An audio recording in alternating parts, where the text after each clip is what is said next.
ओम शांति। अॼु जी मुंहिंजी तारीख़ है 16/7/2025। अॼु मिठा मिठा बाप दादा चवंदा, मीठे मीठे ॿार जो सर्व जी सदगति करण वारो जीवन मुक्ति दाता आहे, उहो तव्हांजो बाप ठहियो, तव्हां उन्हनि जी संतान आहियो, त केतिरो नशो हुजणो खपे। प्रश्न: कंहिं ॿारनि जी बुद्धि में बाबा जी यादि निरंतर न ठहिरी सघंदी। उत्तर आहे, जेके पूरो पूरो निश्चय न आहे उन्हनि जी बुद्धि में यादि ठहिरी न सघंदी आहे। असांखे केरु सिखलाए थो, इहे ॼाणंदो न आहे त यादि कंहिंखे कंदा। असांखे केरु सिखलाइनि था, इहे अगरि असां ॼाणंदासीं न त असां यादि कंहिंखे कंदासीं। जो यथार्थ पहचाने करे यादि कंदा आहिनि उन्हनि जा ई विक्रम विनाश थींदा आहिनि। बाबा जो आहिनि, जहिड़ा आहिनि, उन्हनि खे यथार्थ पहचाने करे यादि करण सां ई विक्रम विनाश थी वेंदा आहिनि। बाप स्वयं ई अची करे पंहिंजी ऐं पंहिंजे घर जी यथार्थ पहचान ॾींदा आहिनि। ओम शांति। हाणे ओम शांति जो अर्थ त सदैव ॿारनि खे यादि हूंदो, असां आत्मा आहियूं, असांजो घर निर्वाण धाम व मूल वतन। बाक़ी भक्ति मार्ग में मनुष्य जो बि पुरुषार्थ कंदा आहिनि, उन्हनि खे पतो न आहे किथे वञिणो, उन्हनि खे सभु कंदे हुए बि पतो न आहे किथे वञिणो आहे, छा थियणो आहे, सुख कंहिंमें आहे, दुख कंहिंमें आहे, कुझु बि पतो न आहे। यज्ञ तप दान पुण्य आदि तीर्थ आदि कंदे सीढ़ी हेठि उतरंदा ई ईंदा आहिनि। हाणे तव्हांखे ज्ञान मिलियो त भक्ति बंदि थी वई। हाणे असांखे ज्ञान मिलियो आहे त भक्ति बंदि थी वई। घंटा घड़ियाल आदि उहो वातावरण सभु बंदि थी वियो।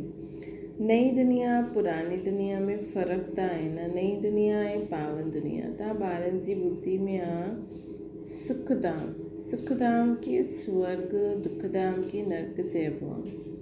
मनुष्य शांति चाहींदा आहिनि, परंतु हुते कोई बि वञी न सघंदा आहिनि। बाप चवंदा आहिनि, मां जेसिताईं हिते भारत में न अचां तेसिताईं मुंहिंजे सवाइ तव्हां ॿार मथे वञी न सघंदा आहियो। भारत में ई शिव जयंती ॻायल आहे न। निराकार ज़रूरु साकार में ईंदा आहिनि। बिग़ैर शरीर आत्मा कुझु करे सघंदी आहे छा? शरीर बिग़ैर त आत्मा भटकदी रहंदी आहे, ॿिए तन में प्रवेश करे वठंदी आहे। कोई सुठा हूंदा आहिनि, कोई चंचल हूंदा आहिनि, हिकदमि तव्हां ई ठाहे छॾींदा आहिनि। आत्मा खे शरीर ज़रूरु खपे। वैसे बि परमात्मा खे बि शरीर न आहे त भारत में छा अची करे कंदा?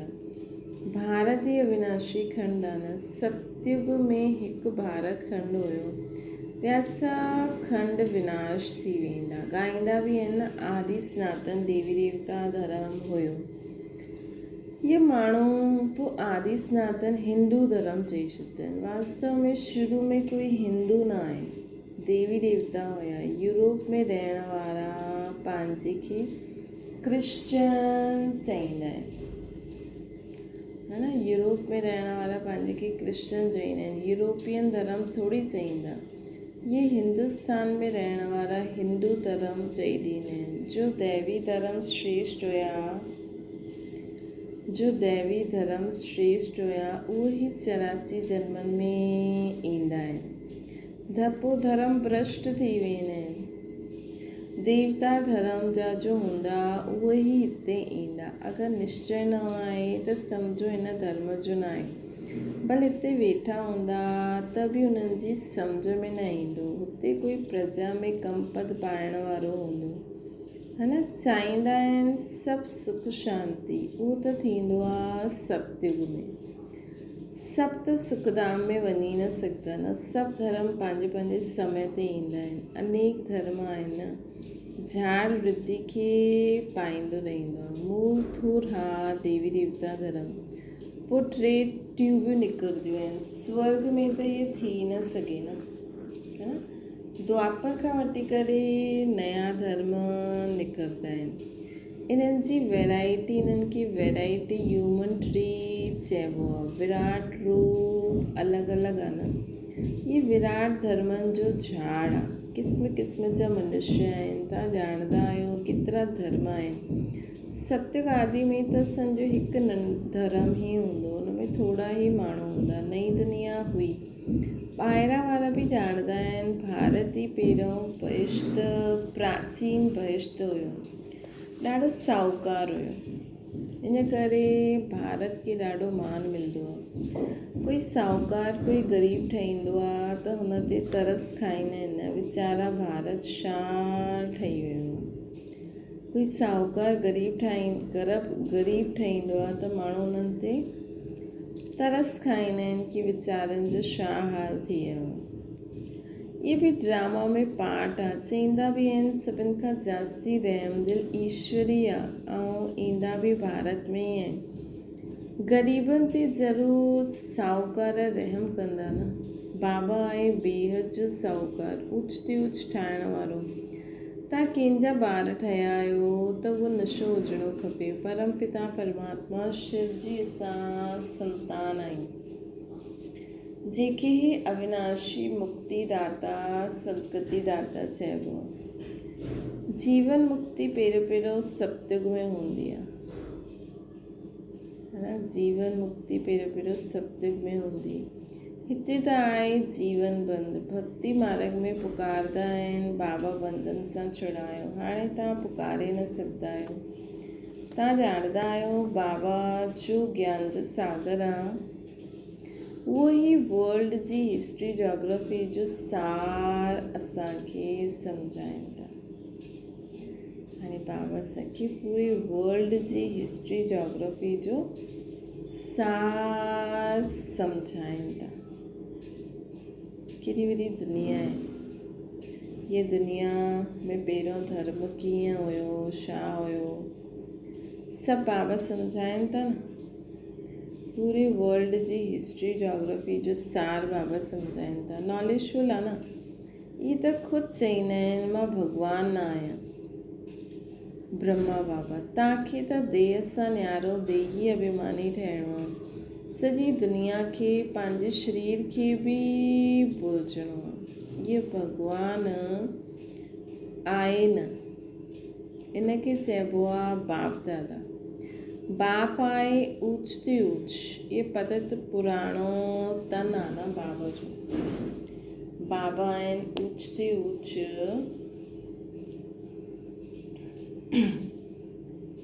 ये बाबा जो पतित पुराणो तन आहे। महिमा सिर्फ़ु हिकु जी ई आहे। उन्हनि सां योग लॻाइणो आहे तॾहिं ई पावन ठाहींदासीं। महिमा सिर्फ़ु हिकु शिव बाबा जी आहे।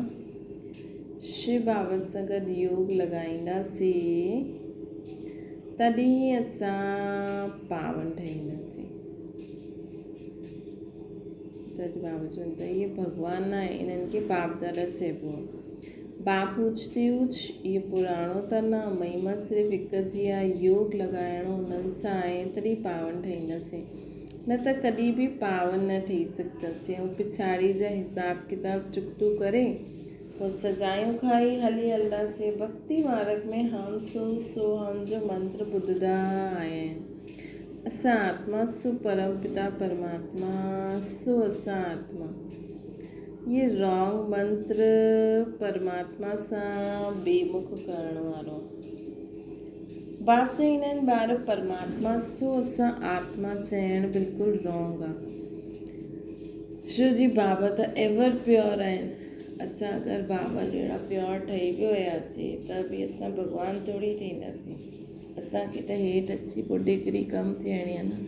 हाणे तव्हां ॿारनि खे वर्णनि जो बि रहस्य सम्झायो आहे। हम सो ब्रह्मण, पोइ हम सो देवता ठहिण जे लाइ पुरुषार्थ कंदा आहियूं। पोइ हम सो देवता ठही पोइ क्षत्रिय वर्ण में ईंदासीं। कोई खे थोरी पतो आहे असां कीअं 84 जन्म वठंदासीं, कीअं कुल में ईंदासीं। तव्हां हाणे सम्झंदा आहियो असां ब्राह्मण आहियूं। बाबा त ब्राह्मण न आहे न, तव्हां ई इन्हनि वर्णनि में ईंदा आहियो। हाणे ब्राह्मण धर्म में एडॉप्ट कयो आहे बाबा तव्हांखे। शिव बाबा द्वारा प्रजापिता ब्रह्मा जी संतान ठहिया आहियो। इहे बि ॼाणंदा आहियो असां शिव बाबा द्वारा प्रजापिता ब्रह्मा जी संतान ठहिया आहियूं। इहे बि ॼाणंदा आहियो निराकारी आत्मा असली ईश्वर कुल जी आहे, निराकारी दुनिया में रहण वारी। पोइ साकारी दुनिया में ईंदियूं आहिनि पाठ वॼाइण, उन्हनि खे अचिणो ई पवंदो आहे। हुतां खां आया पोइ असां देवता कुल में 8 जन्म वरितासीं, पोइ असां क्षत्रिय कुल में वैश्य कुल में वेंदा आहियूं। बाबा सम्झाईंदा आहिनि त एतिरा जन्म दैवी कुल में वरिता, पोइ एतिरा जन्म क्षत्रिय कुल में वरिता, 84 जन्मनि जो चक्कर आहे न।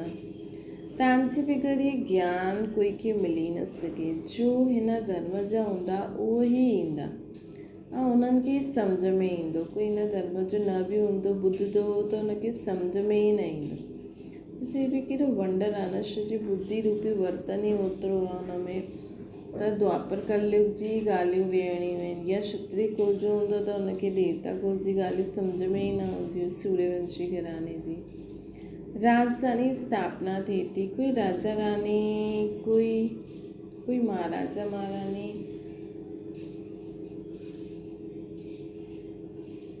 कोई प्रजा ठहींदा। Suryavanshi Lakshmi Narayan ji 1st 2nd 3rd 8 गद्दियूं हलंदियूं न। पोइ क्षत्रिय धर्म में बि 1st 2nd 3rd ईअं हलंदो आहे। इहे सभु ॻाल्हियूं बाबा वेई सम्झाईंदा आहिनि। ज्ञान सागर जॾहिं अचनि त भक्ति खलास थी वेंदी आहे। राति ख़तमु थी पोइ ॾींहुं ईंदो आहे न। हुते कहिड़े बि प्रकार जा धक्का न हूंदा आहिनि, आराम ई आराम आहे, कोई हंगामो न। इहे बि ड्रामो ठहियलु आहे। भक्ति कल्ट में ई बाबा ईंदा आहिनि।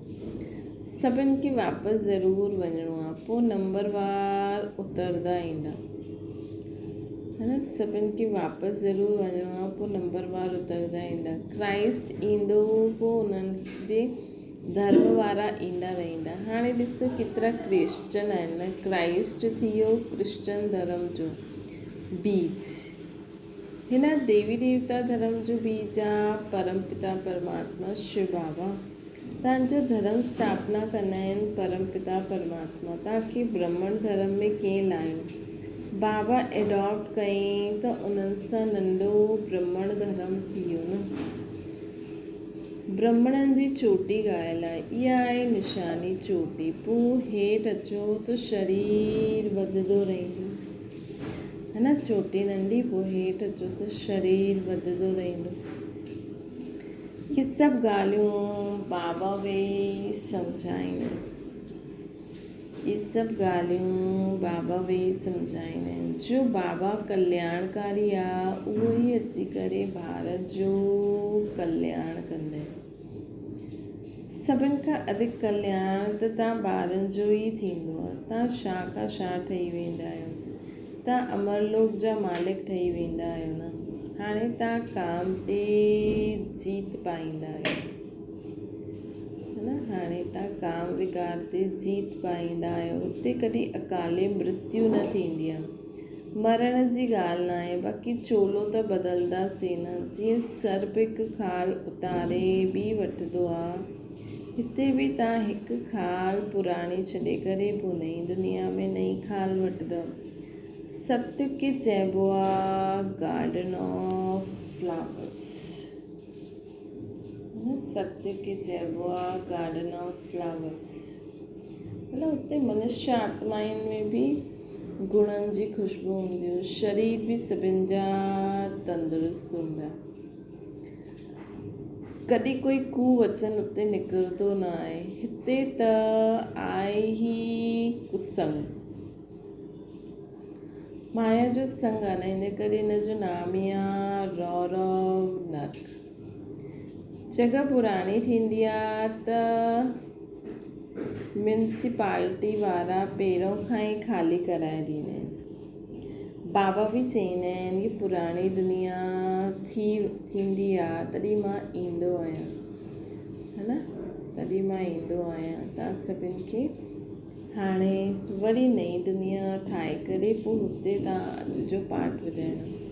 ज्ञान सां सदगति थींदी आहे, राजयोग सिखाइबो आहे न, भक्ति में त कुझु बि न आहे। हा, जीअं दान पुण्य कंदा आहिनि त अल्पकाल जे लाइ उन्हनि खे सुख मिलंदो आहे। राजाउनि खे बि सन्यासी माण्हू वैराग्य दिलाईंदा आहिनि, इहे त कागविष्ट समान सुख आहे। हाणे त ॿारनि खे बेहद जो वैराग्य सिखाइबो आहे। इहा पुराणी दुनिया आहे न, हाणे सुखधाम खे यादि करो, पोइ वाया शांतिधाम हिते अचिणो आहे। दिलवाड़ा मंदिर में हूबहू तव्हांजो हिन समय जो यादगार आहे न। हेठि तपस्या में वेठा आहियो, मथे में आहे स्वर्ग, न त स्वर्ग काथे ॾेखारियो। मनुष्य मरदा आहिनि त चईंदा आहिनि स्वर्ग पधारियो, है न, मनुष्य मरदा आहिनि त चईंदा आहिनि स्वर्ग पधारियो। स्वर्ग खे मथे में सम्झंदा आहिनि, परंतु मथे में कुझु आहे न। भारत ई स्वर्ग, भारत ई नर्क ठहींदो आहे। इहो मंदरु पूरो यादगार आहे। इहा मंदरु आदि सभु पोइ ठहींदा आहिनि। स्वर्ग में त भक्ति हूंदी न आहे, हुते त सुख ई सुख हूंदो आहे। बाबा अची करे असांखे सभु राज सम्झाईंदा आहिनि। इहो सभु आत्माउनि जा नाम बदिलंदा आहिनि, शिव जो नाम न बदिलंदो आहे। उन्हनि खे पंहिंजो शरीर ई न आहे। शरीर बिगर पढ़ाईंदा कीअं, है न, शरीर बिगर पढ़ाईंदा कीअं।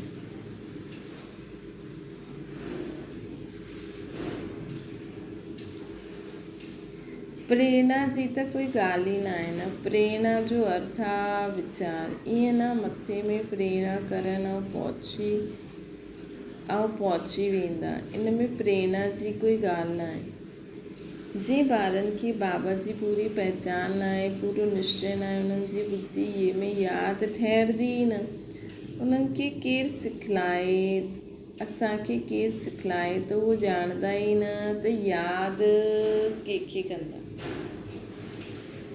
बाप जी यादि सां तव्हांजा विक्रम विनाश थींदा, त जन जन्मांतर लिंग खे ई यादि कंदा आहिनि, सम्झंदा आहिनि इहे परमात्मा आहे। उन्हनि जो इहे चिन्ह आहे, उहो निराकार आहे, साकार न आहे। बाबा चईंदा आहिनि मूंखे बि प्रकृति जो आधार वठिणो पवंदो आहे, न त तव्हांखे सृष्टि चक्र जो राज कीअं सम्झायां। इहा रूहानी नॉलेज आहे, रूहनि खे ई नॉलेज मिलंदी आहे। ये नॉलेज हिकु बाप ई ॾेई सघंदा आहिनि। पुनर्जन्म त वठिणो ई आहे न। सभु एक्टर्स आहिनि, सभु एक्टर्स खे पार्ट मिलियो आहे। निर्वाण में कोई बि वञी न सघंदो आहे, मोक्ष खे पाए न सघंदा आहिनि। जो नंबर 1 विश्व जा मालिक ठहींदा आहिनि, उहे ई 84 जन्मनि में ईंदा आहिनि। चक्कर ज़रूरु लॻणो है न। मनुष्य सम्झंदा आहिनि मोक्ष मिलंदो आहे। केतिरा मतांतर आहिनि न। बाबा त चईंदा आहिनि पुनर्जन्म वठिणो पवंदो है न, पुनर्जन्म वठिणो पवंदो। मोक्ष त कंहिंखे मिलंदो न आहे। जो नंबर 1 विश्व जो मालिक ठहींदा आहिनि, उहे ई 84 जन्मनि में ईंदा आहिनि। चक्कर ज़रूरु लॻाइणो। मनुष्य सम्झंदा आहिनि मोक्ष मिलंदो आहे। केतिरा मतांतर आहिनि, वृद्धि खे पाईंदे ई रहंदा आहिनि। मतांतर वास्तव में कोई बि वेंदो न आहे। भारत ई 84 जन्मनि जी कहानी ॿुधाईंदा आहिनि। तव्हां ॿारनि खे पढ़ी करे पोइ ॿियनि खे बि पढ़ाइणो आहे। असां ॿारनि खे पढ़ी करे पोइ ॿियनि खे बि पढ़ाइणो आहे। इहे रूहानी नॉलेज तव्हांजे सवाइ ॿियो कोई बि ॾेई न सघे, न शूद्र न देवताऊं ॾेई सघनि। सत्युग में दुर्गति थींदी न आहे जो असांखे नॉलेज मिले, है न। सत्युग में दुर्गति त थींदी न आहे। ये नॉलेज आहे ई सदगति जे लाइ। सदगति दाता लिबरेटर गाइड त हिकु बाबा ई आहे। सदगति दाता लिबरेटर गाइड त हिकु बाबा ई आहे। सिवाय याद जी यात्रा जे कोई भी पवित्र थी न सघे, है न। सदगति दाता लिबरेटर गाइड हिकु बाबा आहे। सिवाय याद जी यात्रा जी कोई बि पवित्र न ठही सघे। सजायूं ज़रूरु खाइणी पवंदियूं, पद बि भ्रष्ट थी वेंदो। सभिनि जो हिसाब किताब चुकतो त थियणो ई आहे।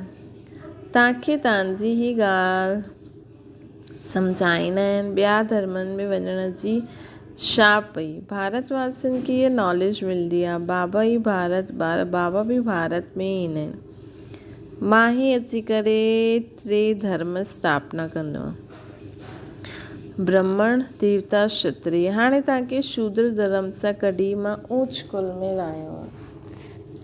उहा आहे नीच पतित कुल। हाणे पावन ठाहिण लाइ तव्हां ब्राह्मण निमित ठहींदा आहियो। पावन ठाहिण लाइ इनखे रुद्र ज्ञान यज्ञ चइबो आहे। रुद्र शिव बाबा यज्ञ रचियो अथई। हिन बेहद यज्ञ में सॼी पुराणी दुनिया जी आहुति पवणी आहे। पोइ नई दुनिया स्थापना थी वेंदी। पुराणी दुनिया ख़त्म थियणी आहे। तव्हां इहे नॉलेज वठंदा आई आहियो नई दुनिया जे लाइ। नई दुनिया जे लाइ देवताउनि जो परछायो पुराणी दुनिया में न पवंदो आहे। तव्हां ॿार ॼाणंदा आहियो कि कल्प पहिरियों जो आया हूंदा, है न। कल्प पहिरियों जो आया हूंदा, उहो ई अची करे इहे नॉलेज वठंदा। नंबरवार पुरुषार्थ अनुसार पढ़ाई पढ़ंदा। मनुष्य हिते ई शांती चाहींदा आहिनि। हाणे आत्मा त आहे ई शांती धाम जी रहण वारी। बाक़ी हिते शांती कीअं थी सघंदी आहे। हिन समय त घर घर में अशांती आहे। रावण राज्य आहे। सतयुग में बिल्कुलु ई शांती जो राज्य हूंदो। हिकु धर्म हिकु भाषा हूंदी, है न। हिकु धर्म हिकु भाषा हूंदी हुते सतयुग में। हिकु ई धर्म हिकु ई भाषा। अच्छा, मीठी मीठी सिकी लॾे ॿारनि प्रति माता पिता बाप दादा जो यादि प्यार ऐं गुड मॉर्निंग। रूहानी बाप जी सभिनि रूहानी ॿारनि खे नमस्ते। असांजी बि रूहानी माता पिता बाप दादा खे यादि प्यार गुड मॉर्निंग ऐं नमस्ते। धारणा जे लाइ मुख्य सार। हिन पुराणी दुनिया सां बेहद जो वैरागी ठही पंहिंजी हिन देह खे बि भुलिजी शांतीधाम ऐं सुखधाम खे यादि करो। हिन पुराणी दुनिया सां बेहद जो वैरागी ठही पंहिंजी देह खे बि भुलिजी शांतीधाम सुखधाम खे यादि करो। निश्चय बुद्धि ठही यादि जी यात्रा में रहणो। ॿियो आहे हम सो हम जे मंत्र खे यथार्थ सम्झी करे असां ब्राह्मण, सो देवता, सो क्षत्रिय, सो वैश्य, सो शूद्र ठहिण। इहे सभु ठहिण जो पुरुषार्थ न करिणो आहे। देवता ठहिण जो पुरुषार्थ करो, बाक़ी तव्हां पाण ई ठही वेंदा। सभिनि खे हिन जो अर्थ यथार्थ सम्झाइणो। अंतर वरदाना अंतर्मुक्ता जे अभ्यास वारा अलौकिक भाषा खे सम्झण वारा सदा सफलता संपन्न। जेतिरो जेतिरो तव्हां ॿार अंतर्मुखी स्वीट साइलेंस स्वरूप में स्थित थींदा वेंदा, ओतिरो नैननि जी भाषा, भावना जी भाषा, संकल्पनि जी भाषा के सहज सम्झंदा वेंदा।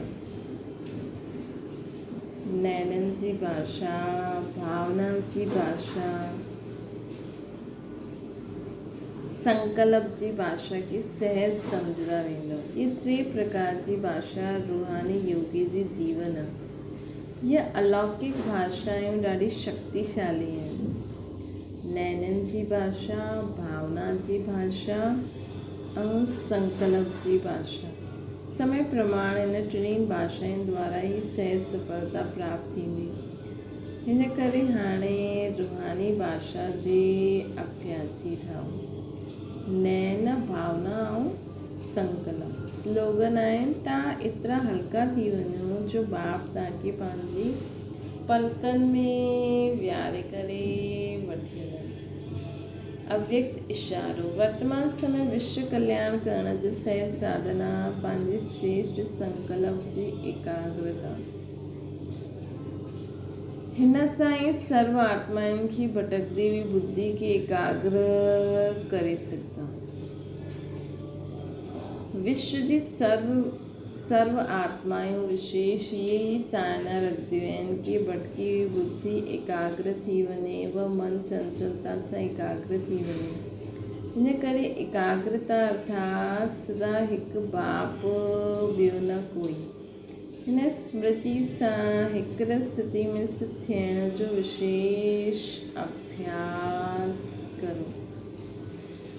हिकु बाप ॿियो न कोई। हिन स्मृति सां हिकु स्थिति में स्थित थियण जो विशेष अभ्यास करो। हिकु बाप ॿियो न कोई। अच्छा, ओम शांति। बाबा खे यादि करो।